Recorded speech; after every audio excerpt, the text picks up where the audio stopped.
Beyond the comfort zone, in a smaller village named Qudwah, there lived a boy named Ryan. He was about 12 years old. Ryan was kind, helpful to his mother, prayed regularly, and loved reading books under the big olive tree near the village mosque.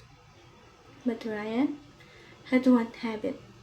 He didn't like change. He didn't want to join competition in the city, didn't want to study in a new place, and never dared to travel far from his village. I'm happy here. I have my mom, my olive tree, the mosque, and everything I know. He would say every time someone invited him to try something new. One afternoon, while Ryan was reading stories of the prophets under the olive tree, a soft but strange breeze blew through the air. The leaves rustled, and suddenly he heard a voice coming from the tree trunk. Ryan! Ryan jumped, dropping his book. Who's there? It's me, this olive tree, replied the voice gently. I've lived for hundreds of years. I've given shade to scholars, travelers, and even children who grew up to become heroes of goodness. Ryan stared at the tree in shock. The glowing golden eyes appeared on the bark. Ryan, you are smart and kind, but you're afraid to step outside your comfort zone. Ryan shook his head. I'm scared. Out there, everything is unknown. I wouldn't know what to do.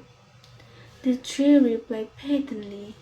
If everyone only stayed where they felt safe, who would bring goodness to the rest of the world? Who would help those who haven't yet seen the light of Islam? That night, Ryan couldn't sleep.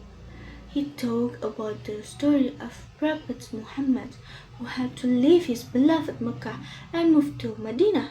He remembered the story of the Prophet Musa who was afraid but still bravely faced Pharaoh. Then Ryan with a heartfelt prayer.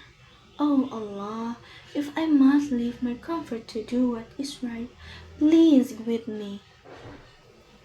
The next morning, he spoke to his mother. Mom, I want to go to the city. I want to learn more so I can bring good things to others. His mother was surprised, but she smiled. If you do it for Allah, I will always pray for you.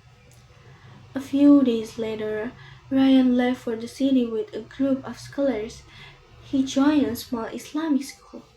At first, he was nervous and shy, but he remembered what the olive tree had told him.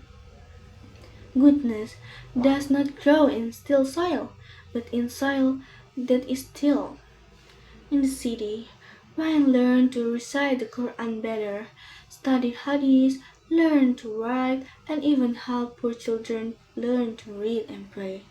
He started giving small talks at the mosque every Friday. Children loved listening to him because Ryan always told exciting stories like animals talking in the time of Prophet Sulaiman. Years later, Ryan returned to his village. He brought back books, knowledge, and a spirit of kindness. He invited the village children to learn together. The old olive tree was still there. When Ryan touched its bark, he felt warm in his heart. I'm big old tree, and you were right. The world is wide and full of chance to do good. In front of the children, Ryan shared a verse from the Quran that had with him throughout it all. And whoever emigrates for the cause of Allah will find on the earth many alternative locations and abundance. Surah An-Nisa 100. Then he smiled and said, don't be afraid to try new things if they bring you closer to Allah. Sometimes, all it takes is one small step out of your comfort zone.